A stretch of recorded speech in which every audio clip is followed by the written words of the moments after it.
الحمد لله رب العالمين والصلاة والسلام على أشرف الأنبياء والمرسلين أما بعد فأعوذ بالله من الشيطان الرجيم من همزه ونفخه ونفثه بسم الله الرحمن الرحيم رب اشرح لي صدري ويسر لي أمري واحلل عقدة من لساني يفقه قولي اللهم انفعنا بما علمتنا وعلمنا ما ينفعنا وزدنا علما فبشر عباد الذين يستمعون القول فيتبعون أحسنه أولئك الذين هداهم الله وأولئك هم أولو الألباب أعوذ بالله من الشيطان الرجيم بسم الله الرحمن الرحيم إلا تنصروه فقد نصره الله إذ أخرجه الذين كفروا ثاني اثنين إذ هما في الغار إذ يقول لصاحبه لا تحزن إن الله معنا اللہ کا ایک معنی ہوتا ہے مگر، اگر یہ ایک لفظ ہو تو،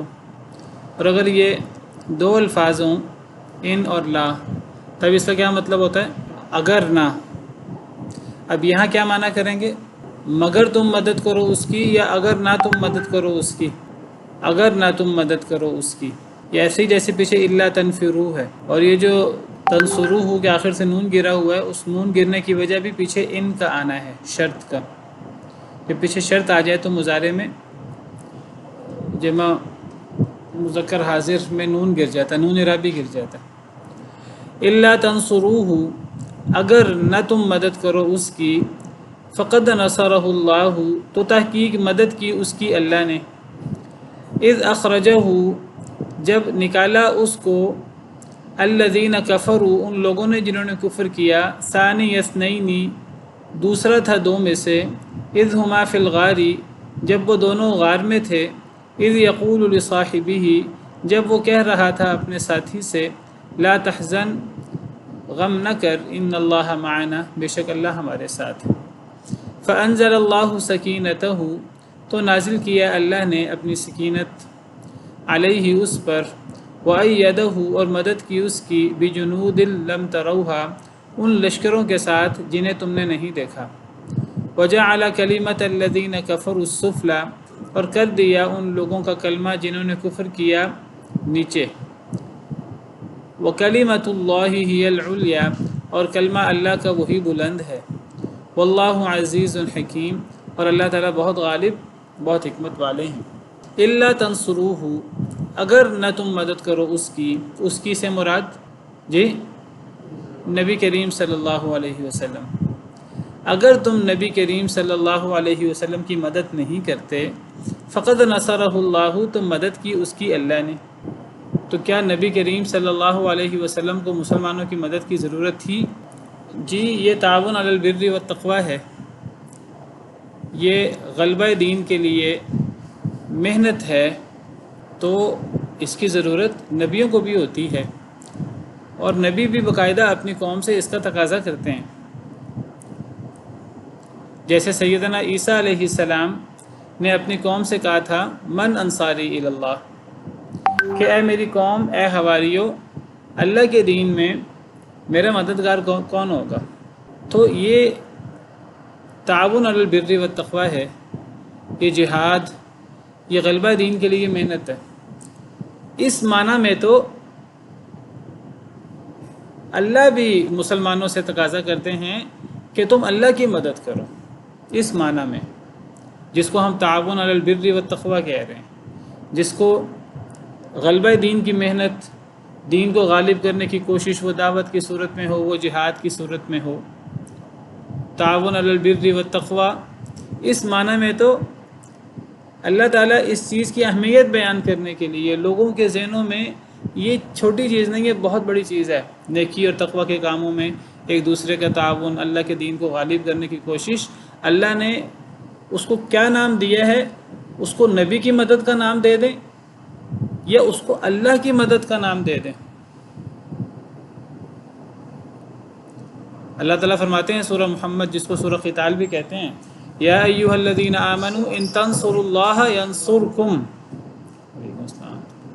اے ایمان والو، اگر تم اللہ کی مدد کرو گے، ینصرکم، تو وہ تمہاری مدد کرے گا، ویثبت اقدامکم، اور وہ تمہارے قدموں کو ثابت کرے گا۔ تو ان تنصروا اللہ کا مطلب کیا ہوگا؟ اگر تم اللہ کی مدد کرو اللہ کی مدد سے کیا مراد ہے؟ یہاں غلبہ دین کے لیے کوشش ہے، یہاں نیکی اور تقوی کے کاموں میں ایک دوسرے کا تعاون ہے۔ یہ تعاون جیسے میں نے ذکر کیا انبیاء بھی مانگتے تھے، سیدنا عیسیٰ علیہ السلام کے حوالے سے میں نے ذکر کیا، نبی کریم صلی اللہ علیہ وسلم نے، ہمارے نبی صلی اللہ علیہ وسلم نے باقاعدہ صحابہ کرام سے یہ تعاون مانگا، یا اللہ نے قرآن میں باقاعدہ ذکر کیا، حکم دیا ایمان والوں کو، یا ایھا الذین آمنوا، اے وہ لوگوں جنہیں ایمان کا دعویٰ ہے، کونوا انصار اللہ کے مددگار بن جاؤ۔ اللہ نے اپنے مددگار، اللہ کے مددگار بننے کا کہا ہے، اللہ کے مددگار بن جاؤ۔ کما قال عیسیٰ ابن مریم للحواریین من انصاری الی اللہ، جیسے کہ عیسیٰ بن مریم نے کہا تھا کہ اللہ کے دین کے غلبہ میں میرا مددگار کون ہے؟ قال الحواریون نحن انصار اللہ، تو حواریوں نے کہا تھا کہ ہم اللہ کے مددگار ہیں۔ گویا کہ نبی کی مدد کرنا دین کے غلبہ میں، نیکی تقوی کے کاموں میں، وہ اللہ کی مدد ہے۔ اللہ اس کو نبی کی مدد، بلکہ اللہ فرماتے ہیں یہ اللہ کی مدد ہے۔ حالانکہ آپ اگر غور کریں، نہ یہ نبی کی مدد ہے نہ یہ اللہ کی مدد ہے، یہ در حقیقت انسان اپنے لیے کرتا ہے۔ ان احسنتم احسنتم لانفسکم، تم جو بھی نیکی کرو گے اپنے نفس کے لیے کرو گے۔ انسان یہ نیکی اپنے لیے کرتا ہے، دنیا اور آخرت میں اپنے درجات کی بلندی کے لیے، اللہ کی رضا کے لیے، لیکن اللہ اس عمل کو اہمیت دینے کے لیے کہ یہ کتنا بڑا عمل ہے، اللہ فرماتے ہیں یہ نبی کی مدد ہے، یہ دین کی خدمت ہے، یہ اللہ کی مدد ہے۔ یہ ایسے ہی ہے جیسے کہ کہا جاتا ہے کہ جو بندہ کسی غریب کی مدد کرتا ہے وہ اللہ کو قرض دے رہا ہے۔ من ذا الذی یقرض اللہ قرضا حسنا، کیا اللہ کو قرض کی ضرورت ہے؟ اللہ کو تو قرض کی ضرورت نہیں ہے، اور وہ قرض اللہ کو دیا بھی نہیں جاتا، وہ تو ہم اپنے ہی جیسے کسی غریب انسان کی مدد کر رہے ہوتے ہیں۔ اس کو اہمیت دینے کے لیے اللہ کہتے ہیں کہ یہ ایسے تم سمجھو جیسے تم اللہ کو قرض دے رہے ہو۔ یعنی دنیا میں جو اخلاق والے لوگ ہیں ان کو کوئی چیز دی جائے، قرض دیا جائے، تو وہ اس قرض کو لازماً ادا کریں گے، وہ کبھی بھی اس کی ادائیگی میں کمی کوتاہی نہیں کریں گے۔ اور اللہ تعالیٰ، اللہ میں تو تمام صفات کمال ہیں، وَلِلَّهِ الْمَثَلُ الْأَعْلَىٰ، یہ اللہ کی مدد ہے نہیں، لیکن یہ اتنا بڑا کام ہے کہ اس کو اللہ نے اپنی مدد، یہ اللہ کو قرض نہیں ہے، لیکن اللہ نے اس کو کہا کہ یہ گویا کہ اللہ کو قرض ہے۔ جیسے تم اگر اللہ کو قرض دو گے تو اللہ، قرض لوٹانا یہ ایک اچھی صفت ہے، اور اللہ تو تمام اچھی صفات کے حامل ہیں، تو اللہ تو اس قرض کو بہترین انداز میں تمہارے لیے دنیا اور آخرت میں لوٹائیں گے۔ یہ بتانے کے لیے اور اس چیز کو اہمیت دینے کے لیے اللہ نے غریب کی مدد کو، زکوٰۃ و صدقات کو اللہ کو قرض دینا قرار دیا۔ اسی طرح دین کا غلبہ اور دین کے لیے کوشش جو ہمارا، آپ سمجھیے، مقصد زندگی ہے، مقصد حیات ہے۔ اللہ نے ہمیں اس کے لیے پیدا کیا ہے کہ ہم دین کو غالب کرنے میں، اللہ کے دین کو دنیا میں غالب کریں، یہ نبیوں کا مشن ہے۔ هو الذی ارسل رسولہ بالہدی ودین الحق لیظہرہ علی الدین کلہ، یعنی لوگوں کو لوگوں کی بندگی سے نکال کر اللہ کی بندگی میں لے آنا، یہ ہے اصل میں نبیوں کو بھیجنے کا مقصد۔ اور جب کوئی شخص یہ کام کرتا ہے، کوئی مومن یہ کام کرتا ہے، تو اللہ فرماتے ہیں کہ یہ دین کا غلبہ ہے، یہ انسان کا مقصد حیات ہے۔ گویا کہ یہ انسان نبی کی مدد کر رہا ہے، دین اسلام کے غلبہ کے لیے محنت کر رہا ہے، گویا کہ اللہ کی مدد کر رہا ہے۔ اللہ کی مدد ہے نہیں، اللہ کو مدد کی ضرورت نہیں ہے، اللہ تو اکیلے ہی کافی ہیں دین کے غلبے کے لیے۔ اصل تو ہر چیز کی مدد اللہ کرتے ہیں۔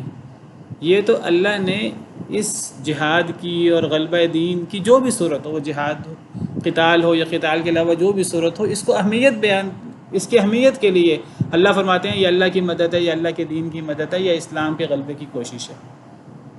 ورنہ در حقیقت کوئی اللہ کی مدد نہیں کرتا، در حقیقت اللہ اس کی مدد کرتے ہیں، لیکن یہ عمل بہت بڑا ہے۔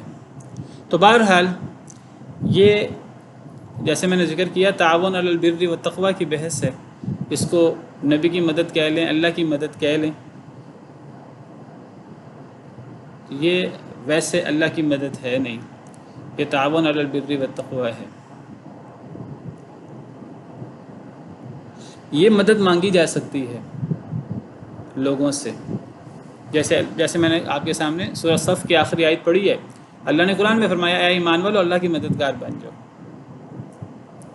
اللہ نے بھی اس کا تقاضا کیا، نبیوں نے بھی اس کا تقاضا کیا ہے۔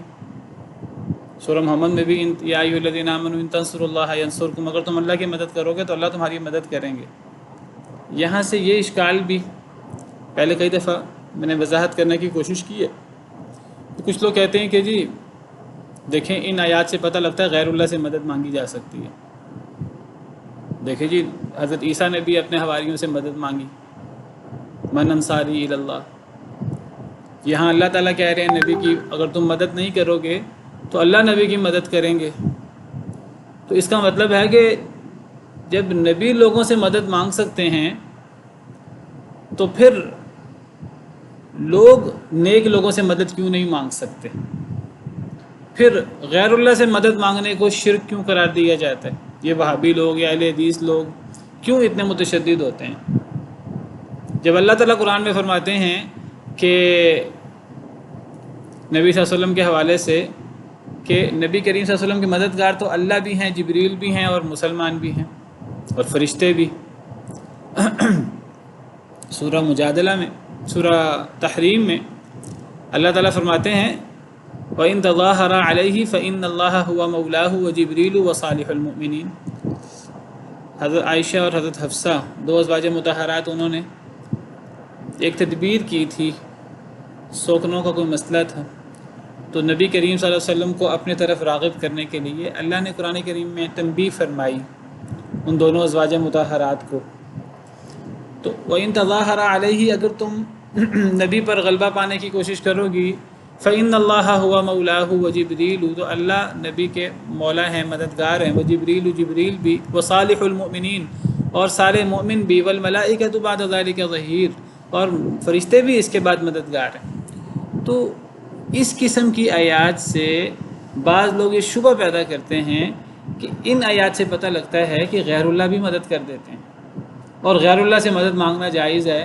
اللہ نے بھی مدد مانگی ہے، نبی نے بھی مدد مانگی ہے، تو جب اللہ نبی مدد مانگتے ہیں اور جب نبی صلی اللہ علیہ وسلم کی مدد اللہ کے علاوہ فرشتے بھی کرتے ہیں، نیک مومن بھی کرتے ہیں، تو پھر ہمیں بھی نیک لوگوں سے مدد مانگنے کی اجازت ہے اور ہم بھی نیک لوگوں سے مدد مانگ سکتے ہیں۔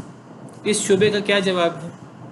کئی دفعہ اس موضوع پر بات ہوئی ہے، لیکن کیونکہ موضوع آیا ہے تو ایک دفعہ اس کو دوبارہ نکھار لیں۔ تو اس شبے کا کیا جواب ہے؟ السلام علیکم سر، میں یہ سوچ رہی تھی کہ اگر کچھ لوگوں کو کنفیوژن ہوتی بھی ہے آیات میں یہ عربی اس کی وجہ سے، نہیں، بہرحال دیکھیے یہ تو اپنے آپ کو کر سکتا، یہ تو نبی اپنے کی آپ مدد، کے تضاد۔ یہ تو نبی کی مدد کا یہاں ذکر موجود ہے نا۔ تو اصل میں اس کا جواب یہی ہے کہ دیکھیے اللہ تعالیٰ نے غیر اللہ سے مدد مانگنے سے منع کیا ہے۔ سورہ فاتحہ میں اللہ تعالیٰ فرماتے ہیں کہ اللہ تعالیٰ نے ہمیں دعا سکھائی ہے کہ ہم ایاک نعبد و ایاک نستعین پڑھیں کہ اے اللہ ہم صرف آپ کی عبادت کرتے ہیں اور صرف آپ سے مدد مانگتے ہیں۔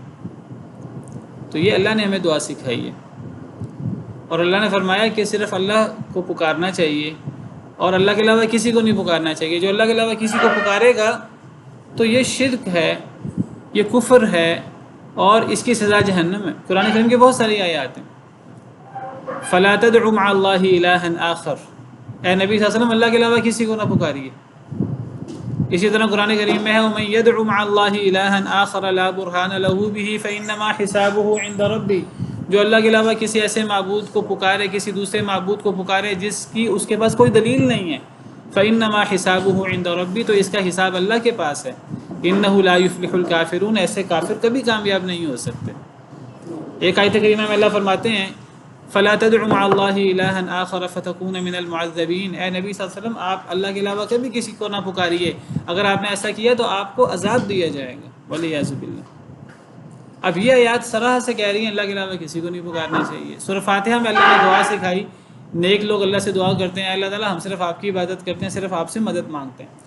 تو یہ بعض آیات میں صرف اللہ سے مدد مانگنے کا حکم ہے اور غیر اللہ سے مدد مانگنے کو کفر، شرک اور عذاب کا باعث قرار دیا گیا ہے، جہنم میں جانے کا باعث قرار دیا گیا ہے، اور بعض آیات میں مدد کا ذکر ہے تو یہ ما فوق الاسباب اور ما تحت الاسباب کی بحث ہے۔ اس بحث کو سمجھنا بہت ضروری ہے یعنی کسی سے ایسی مدد مانگی جا سکتی ہے جو وہ کر سکتا ہے، جو اللہ نے کسی کے اختیار میں رکھی ہے۔ اب یہاں اللہ تعالیٰ کہہ رہے ہیں ایمان والوں سے کہ تمہیں نبی کی مدد کرنی چاہیے، یعنی نبی کی مدد سے مراد یہ نہیں ہے جو اللہ تعالیٰ ایمان والوں سے کہہ رہے ہیں کہ تم نبی کی مدد کرو کہ جس طرح اللہ مدد کرتے ہیں تو تم اس طرح کر کے نبی کی مدد کرو، بگڑی بنانا اور اولادیں دینا اور وہ کام جو اللہ کے ہیں۔ نہیں، یہاں ایسی مدد مراد نہیں ہے، یہاں ایسی مدد مراد ہے جو کوئی کر سکتا ہے۔ دین کے غلبہ کے لیے تن من دھن قربان کرنا یہ تو بہت بڑی نیکی ہے، اور یہ اصل میں نے جیسے ذکر کیا یہ اللہ کی یا نبی کی مدد ہے نہیں، یہ اصل میں یہ تو اصل میں انسان اپنے لیے کرتا ہے، لیکن اللہ نے اس عمل کی اہمیت بیان کرنے کے لیے اسے اللہ کی مدد، نبی کی مدد یا دین کے غلبہ کی کوشش، دین کی مدد قرار دیا ہے۔ یہ اصل میں تعاون علی البر والتقوی ہے، تو تعاون علی البر والتقوی نیکی، اور اللہ قرآن میں فرماتے ہیں کہ نیکی اور تقوی کے کاموں میں دوسرے کا تعاون کیا کرو، وتعاونوا علی البر والتقوی۔ اگر ایک غریب شخص کسی مالدار شخص سے مدد مانگتا ہے کہ میری مدد کر دیں، تو یہ اس نے غیر اللہ سے مدد نہیں مانگی، یہ شرک نہیں ہے۔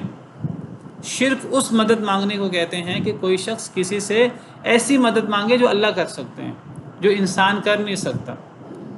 کوئی انسان کسی سے کہے کہ مجھے اولاد دے دو، میری بیڑی پار لگا دو، یا عبد القادر شیئا للہ، اے عبد القادر مجھے کوئی چیز دے دو اللہ کے لیے، میرا مسئلہ حل کر دو، تو یہ وہ مدد ہے جو اللہ سے مانگی جا سکتی ہے، جو اللہ کے علاوہ کسی سے نہیں مانگی جا سکتی۔ یہ مدد غیر اللہ سے مانگی جائے گی، چاہے وہ نبی ہو، چاہے وہ ولی ہو، چاہے وہ سیدنا علی ہوں، جو بھی ہوں، تو یہ شرک ہے، شرک اکبر ہے۔ یا رسول اللہ مدد، یا اللہ یا رسول اللہ لکھنا جگہ جگہ لکھا ہوتا ہے ہمارے ہاں، یا علی مدد لکھا ہوتا ہے۔ پیروں فقیروں سے مدد مانگی جاتی ہے، وہ مدد جو اللہ کر سکتے ہیں، اللہ کے علاوہ کوئی نہیں کر سکتا، اور اللہ فرماتے ہیں ایسی مدد کوئی کسی کی نہیں کر سکتا۔ لہو دعوت الحق، صرف اللہ کو پکارنا حق ہے۔ لیکن ایک ہے کہ ایک دوسرے کا تعاون کرنا خیر تقوی کے کاموں میں، دین کے غلبہ کی کوشش، اس کو اللہ کی مدد کہا جائے، نبی کی مدد کہا جائے، دین کی مدد کہا جائے، دین کے غلبے کی کوشش کہا جائے، جہاد کہا جائے، جو بھی کہا جائے، یہ اس کے سارے نام صرف اس عمل کی اہمیت کے لیے ہیں۔ یہ وہ مدد ہے کوئی کسی دوسرے کی کرتا ہے جو ما تحت الاسباب ہے، یہ تعاون علی البر والتقوی میں آتا ہے۔ تو بہرحال اللہ تعالیٰ یہاں مسلمانوں کو ترغیب دے رہے ہیں کہ تمہیں نبی کی مدد کرنی چاہیے، یعنی جہاد کی بات ہے۔ تو اللہ کہتے ہیں کہ تمہیں جہاد کرنا چاہیے، جو غلبہ دین ہے، جو نبی کی مدد ہے، جو اللہ کی مدد ہے۔ یہ وہ مدد ہے جو اللہ لوگوں سے مانگ رہے ہیں، جو اللہ لوگوں کو حکم دے رہے ہیں، جو ما تحت الاسباب ہے۔ اگر تم مدد نہیں کرو گے اس کی، یعنی نبی کی، تو اللہ نے تو اس کی مدد کی ہے، اللہ نے تو ہمیشہ مدد کی ہے، اللہ آگے بھی مدد کرتے رہیں گے۔ یعنی اگر تم دین کے غلبہ کی کوشش نہیں کرو گے تو کیا مطلب، تو تم کیا سمجھتے ہو کہ دین غالب نہیں ہوگا؟ دین نے تو غالب ہونا ہی ہونا ہے، کیونکہ دین اسلام اللہ کا دین ہے، اور اس دین اسلام کو اللہ نے غالب کرنا ہی کرنا ہے۔ اور اللہ آزمانا چاہتا ہے مومنوں کو، جنہوں نے لا الہ الا اللہ محمد الرسول اللہ پڑھا ہے، دین کے غلبہ کی، جنہوں نے قسمیں کھائی ہیں، جنہوں نے دعویٰ کیا ہے کہ ہم اللہ اور اللہ کے رسول پر ایمان لاتے ہیں، دین کو غالب کریں گے، تو اللہ تعالیٰ ان کے درجات بلند کرنا چاہتے ہیں، اور اللہ دین کے غلبے میں ان کی خدمات چاہتے ہیں، تاکہ اللہ ان کو دنیا اور آخرت میں کامیاب کریں۔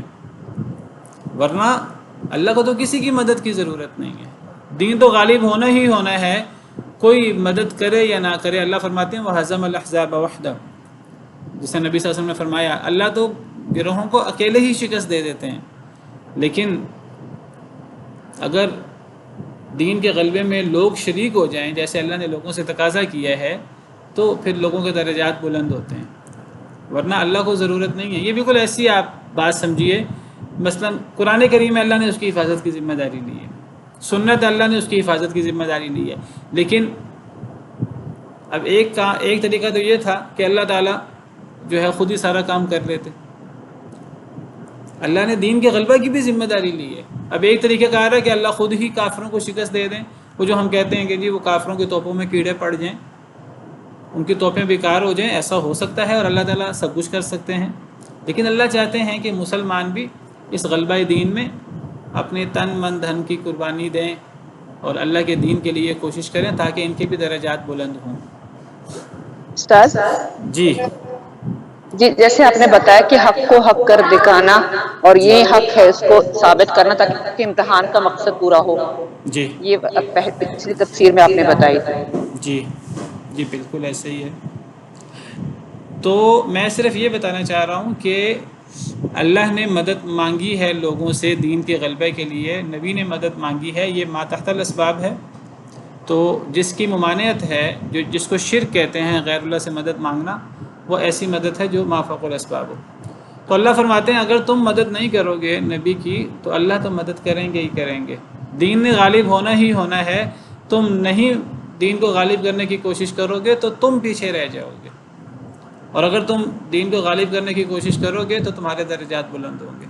اگر تم نے مدد نہیں کی اس کی تو اللہ نے اس کی مدد کی جب نکالا اس کو، یعنی نبی صلی اللہ علیہ وسلم کو، الذین کفروا، کافروں نے۔ دیکھیے یہاں سے نبی کریم صلی اللہ علیہ وسلم کا مقام واضح ہوتا ہے کہ دین اسلام کا علم لے کر اکیلے نکلے ہیں نبی کریم صلی اللہ علیہ وسلم اللہ کے دین کو غالب کرنے کے لیے۔ هو الذی ارسل رسولہ بالہدی، اللہ نے غالب کرنا اس کو خود ہی، لیکن اب نبی کریم صلی اللہ علیہ وسلم اللہ کے اس دین کو غالب کرنے کے لیے آپ اکیلے اٹھے ہیں۔ اب کوئی آپ کے ساتھ ملتا ہے تو یہ اس کی خوش نصیبی ہے، اللہ نے تو آپ کو غالب کرنا ہی کرنا ہے۔ تو نبی صلی اللہ علیہ وسلم کا یہ مشن ہے دین کو غالب کرنا، اب تم ان کی مدد نہیں کرتے تو اللہ تو کریں گے ہی کریں گے۔ تو نبی کریم صلی اللہ علیہ وسلم کا مقام کتنا بلند ہے کہ آپ اکیلے دین اسلام کو غالب کرنے کے لیے نکلے ہیں۔ تو اب آپ نے اس دین اسلام کو غالب کرنے کے لیے آپ نے قربانیاں دی ہیں، آپ کو اپنے گھر باہر سے نکلنا پڑا، کافروں نے آپ کو آپ کے گھر سے نکال دیا، آپ کے مال و دولت سے نکال دیا، تکلیفیں دیں، آزمائشیں دیں۔ اگر تم مدد نہیں کرو گے اس کی تو اللہ نے اس کی مدد کی جب نکالا اس کو کافروں نے، یعنی مشرکین نے مکہ سے نکال دیا آپ کو۔ ثانی اثنین، وہ دو تھا دو میں سے، دوسرا تھا دو میں سے۔ کس کی بات ہو رہی ہے؟ دوسرا تھا دو میں سے، جی نبی صلی اللہ علیہ وسلم کی بات ہو رہی ہے۔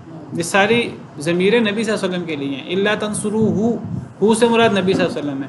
فقد نصرہ اللہ، پس مدد کی اس کی اللہ نے، یہاں بھی ہو سے مراد نبی صلی اللہ علیہ وسلم ہے۔ اذ اخرجہ، یہاں بھی ہو سے مراد نبی صلی اللہ علیہ وسلم ہے، جب نکالا اس کو، یعنی نبی صلی اللہ علیہ وسلم کو، محمد صلی اللہ علیہ وسلم کو، الذین کفروا، کافروں نے، ثانی اثنین، وہ دوسرا تھا دو میں سے۔ کون؟ نبی صلی اللہ علیہ وسلم، وہ دو میں سے دوسرے تھے جب وہ دونوں غار میں تھے۔ دو لوگ تھے غار میں تو نبی صلی اللہ علیہ وسلم دوسرے تھے۔ نبی صلی اللہ علیہ وسلم دوسرے تھے کہ پہلے تھے دو میں؟ دوسرا کہنا چاہیے پہلا کہنا چاہیے؟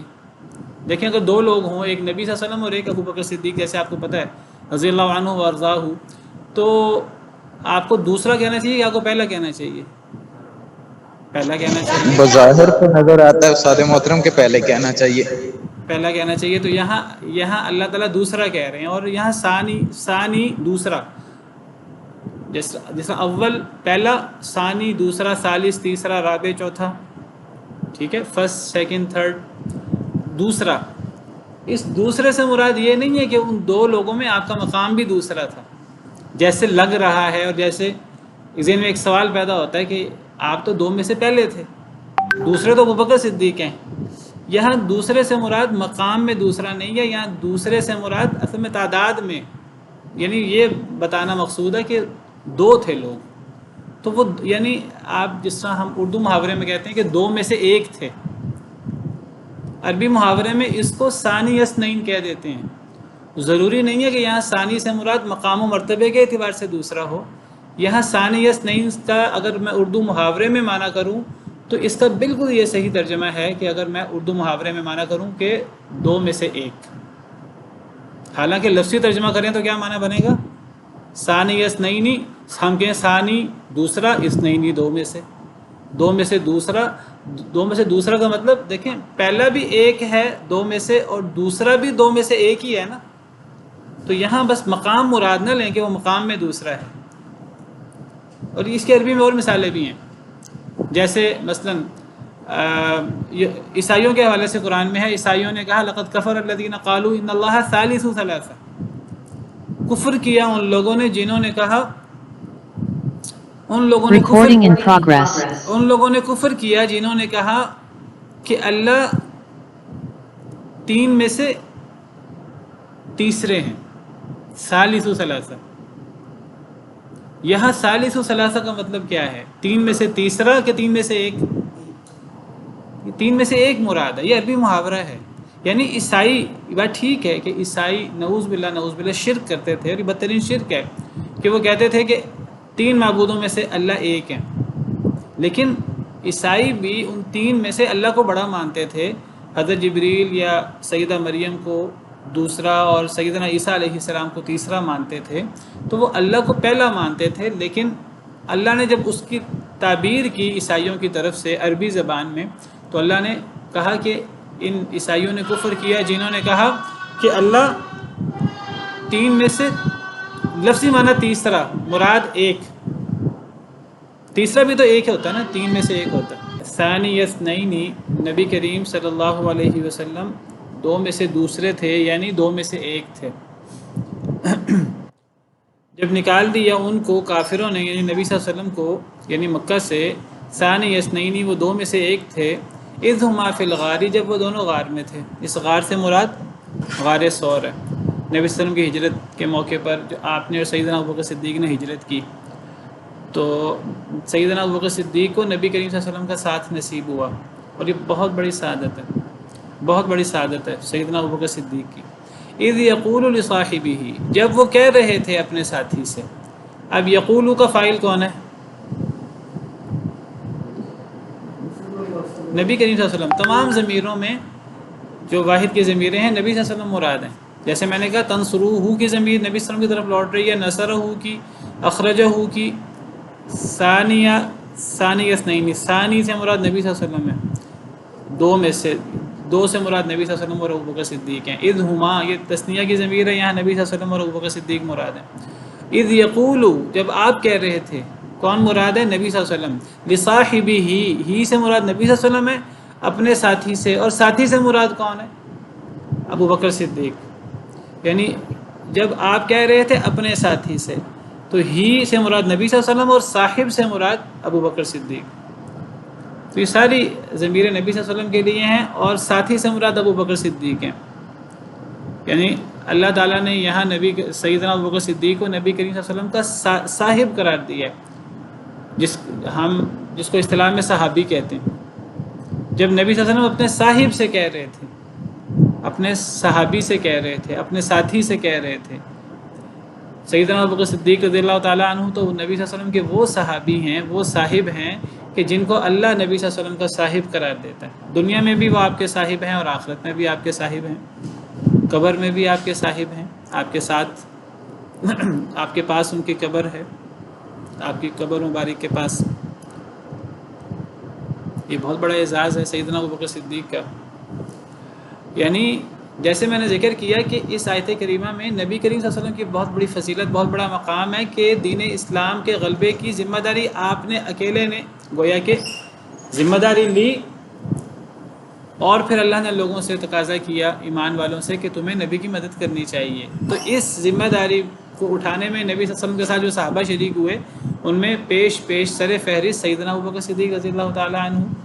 انہوں نے نبی صلی اللہ علیہ وسلم کا ساتھ دیا مشکل وقت میں، اور نبی صلی اللہ علیہ وسلم نے اس مشکل وقت کے لیے سیدنا ابوبکر صدیق کو چنا۔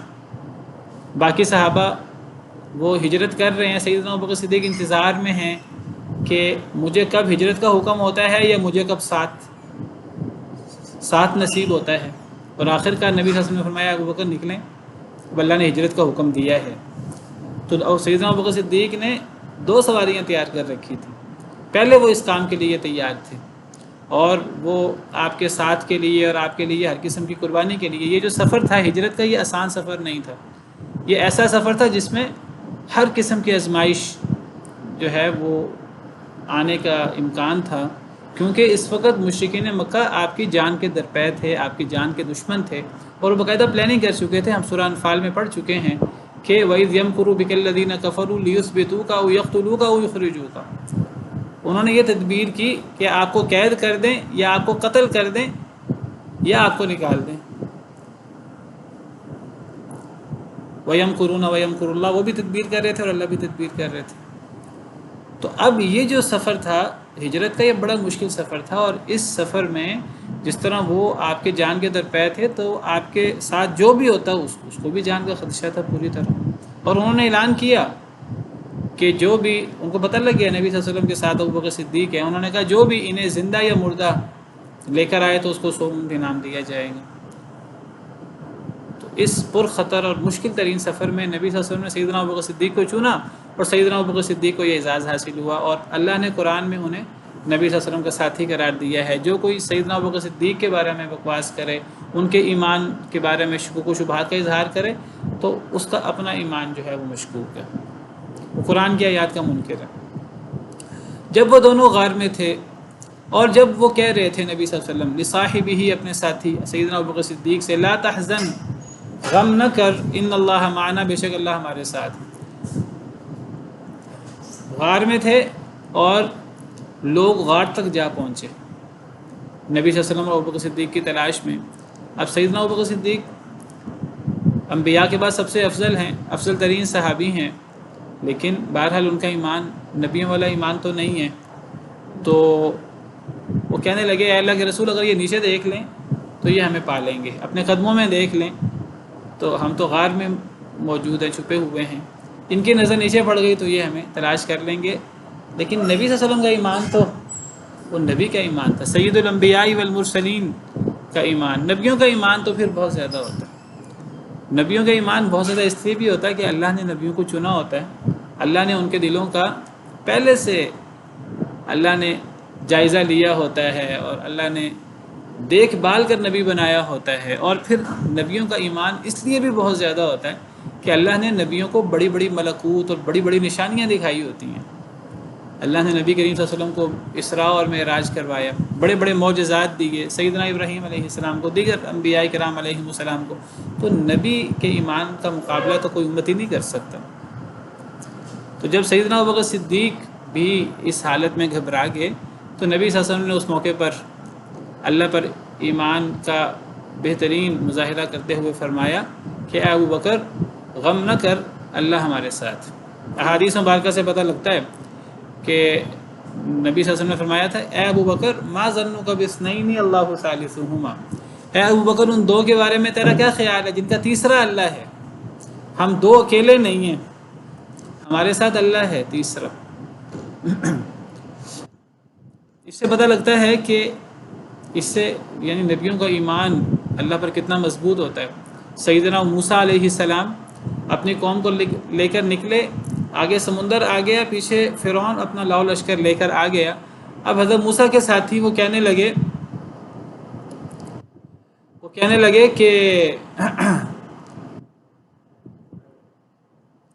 کہ ہم تو پکڑے گئے. فلما تراءى الجمعان قال اصحاب موسیٰ انا لمدرکون، وہ تو کہنے لگے ہم تو پکڑے گئے. تو حضرت موسیٰ نے فرمایا تھا قال کلا، ہرگز نہیں، ان معی ربی سیہدین، بے شک میرے رب میرے ساتھ ہے، وہ کوئی نہ کوئی راہ دکھلائے گا.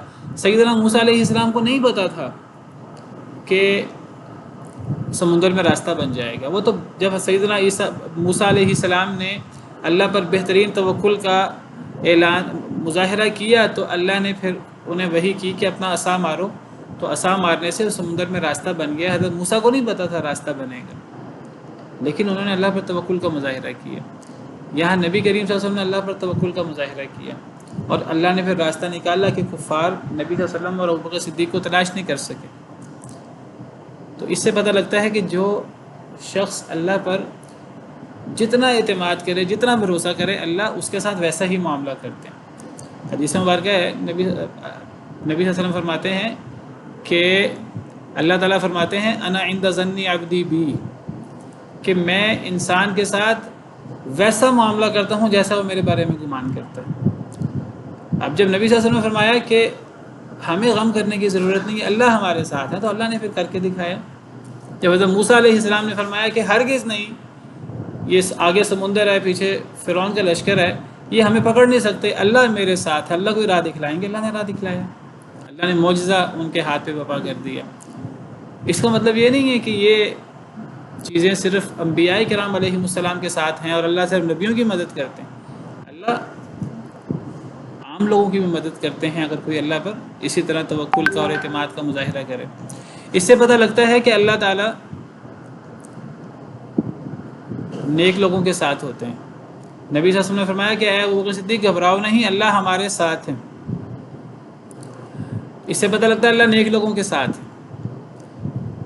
اور دیگر آیات سے پتہ لگتا ہے، دیگر آیات بھی ہیں، ان اللہ مع المتقین، ان اللہ مع المحسنین، ان اللہ مع الذین اتقوا.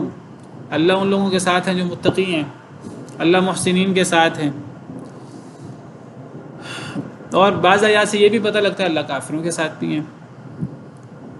اللہ تعالیٰ منافقین کے بارے میں فرماتے ہیں کہ یستخفون من الناس ولا یستخفون من اللہ وهو معهم اذ یبیتون ما لا یرضى من القول.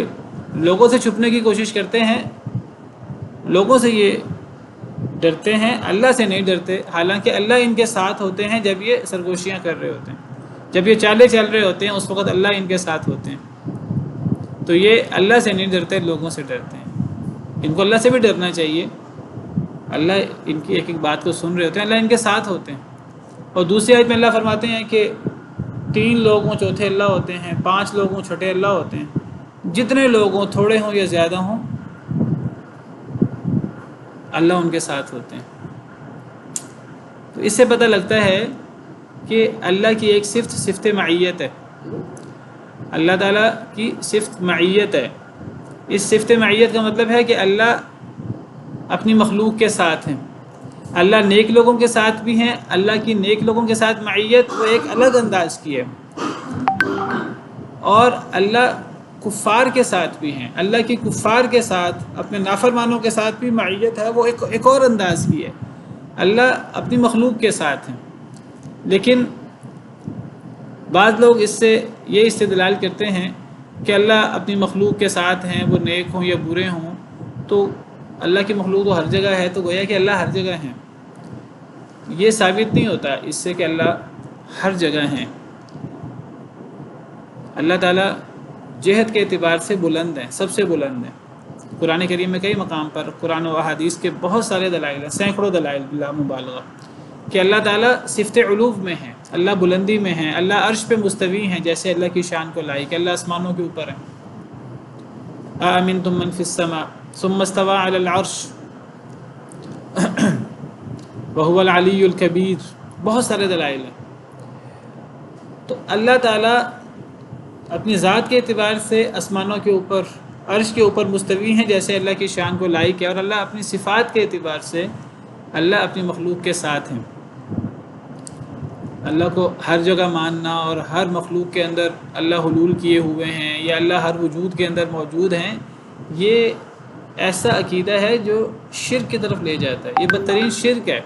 ہر مخلوق کے اندر اللہ کو ماننا اور ہر مخلوق کے وجود کو اللہ کا وجود قرار دینا، یا یہ کہنا کہ اللہ ہر چیز میں حلول کیے ہوئے ہیں، یا اللہ تعالیٰ ہر جگہ ہیں، یہ کتاب و سنت کے خلاف ہے عقیدہ. تو اللہ تعالیٰ سب سے بلند ہے. سبح اسم ربک الاعلی. عرش معلی پر مستوی ہیں، جیسے اللہ کی شان کو لائق ہے، آسمانوں کے اوپر، سب سے اوپر. اور اللہ اپنی صفات کے اعتبار سے، سننے دیکھنے کے اعتبار سے اللہ ہمارے ساتھ ہیں. مومنوں کے ساتھ اللہ تعالیٰ ہیں مدد کرنے کے اعتبار سے، نصرت کے اعتبار سے. یہاں نصرت مراد ہے کہ ابو بکر صدیق گھبراؤ نہیں، اللہ ہمارے ساتھ ہیں. اور دیگر آیات میں ان اللہ مع المتقین، ان اللہ مع المحسنین، وہاں بھی اللہ کی نصرت مراد ہے، اللہ کی مدد مراد ہے. کہ تھوڑے ہوں مومن، زیادہ ہوں، وسائل ہیں نہیں ہیں، اللہ ان کے ساتھ، اللہ ان کی مدد کریں گے. فَإِن تَوَلَّوْا فَاعْلَمُوا أَنَّ اللَّهَ مَوْلَاكُمْ. اگر وہ پھر جائیں تو جان لو اللہ تمہارا مولا ہے. نعم المولا و نعم النصیر. بہترین مدد مولا ہے، بہترین مددگار ہے. اور اللہ کفار کے ساتھ بھی ہیں. کفار کے ساتھ اللہ کیوں ہے؟ مدد کرنے کے لیے نہیں، مدد کرنا تو اللہ ایک انعام ہے. اللہ کفار کے ساتھ ہیں احاطہ کے لیے. ان کے ایک ایک عمل کو اللہ جانتے ہیں، تو ان کا کوئی عمل اللہ سے مخفی نہیں ہے. تو اللہ اپنی صفات کے اعتبار سے اللہ اپنی مخلوق کے ساتھ ہیں، ورنہ اللہ عرش پہ مستوی ہیں۔ فَأَنزَلَ اللَّهُ سَكِينَتَهُ، تو نازل کیا اللہ نے اپنی سکینت کو ان پر، نبی صلی اللہ علیہ وسلم پر۔ وَأَيَّدَهُ، اور مدد کی، یہ ساری ضمیریں میں نے اسے ذکر کیا نبی صلی اللہ علیہ وسلم کے لیے ہیں۔ اللہ نے نازل کیا سکینتہ، ہو کی ضمیر اللہ کی طرف لوٹ رہی ہے، اپنی سکینت، علیہ اس پر یعنی نبی پر، وَأَيَّدَهُ، اور اللہ نے مدد کی اس کی یعنی نبی کی صلی اللہ علیہ وسلم، اور جو ان کے ساتھ تھے سیدنا ابوبکر صدیق۔ بہرحال یہاں ضمیروں سے نبی صلی اللہ علیہ وسلم مراد ہے۔ بجنود، ان لشکروں کے ساتھ جنہیں تم نے نہیں دیکھا۔ ایک تو اللہ نے سکون نازل کیا، جب بندہ زیادہ مشکل میں ہو، زیادہ پریشانی میں ہو، تو اس وقت اللہ کی طرف سے سکون نازل ہو جانا، اطمینان نازل ہو جانا، ٹینشن دور ہو جانا، یہ اللہ کی بہت بڑی مدد ہوتی ہے۔ پھر اللہ نے ان لشکروں کے ساتھ مدد کی جنہیں تم نہیں دیکھ سکتے تھے۔ اب وہ مکڑی نے جالا بونا لوگ کہتے ہیں، وہ کیسے اللہ نے مختلف مخلوق اپنے لشکروں کے ساتھ مدد کی، وہ اللہ کو پتہ ہے کس نے کیا کیا، کس نے کیا کیا۔ وہ مکڑی نے جالا بونا، یہ چیزیں یہ صحیح روایات سند کے اعتبار سے ثابت نہیں ہیں۔ اللہ نے اپنے ان لشکروں کے ساتھ مدد کی جنہیں تم نے نہیں دیکھا۔ وَجَعَلَ كَلِمَةَ الَّذِينَ كَفَرُوا السُّفْلَىٰ، اور اللہ نے کر دیا کافروں کا کلمہ نیچے۔ کافر ذلیل ہو گئے، کافر ناکام ہو گئے اپنے پروگرام میں، اور وہ نبی صلی اللہ علیہ وسلم اور ابوبکر صدیق کو تلاش نہیں کر سکے، حالانکہ قریب پہنچ گئے تھے۔ وَكَلِمَةُ اللَّهِ هِيَ الْعُلْيَا، اور اللہ کا کلمہ وہی بلند ہے، ہمیشہ اللہ کا کلمہ بلند ہے، کافروں کا کلمہ نیچے ہے۔ اللہ کے پروگرام کامیاب ہیں، اور کافر کا کام باطل ہمیشہ سرنگوں ہوتا ہے۔ واللہ عزیز الحکیم، اور اللہ تعالیٰ بہت غالب، بہت حکمت والا ہے۔ سبحان ربک رب العزت عما یصفون، وسلام علی المرسلین۔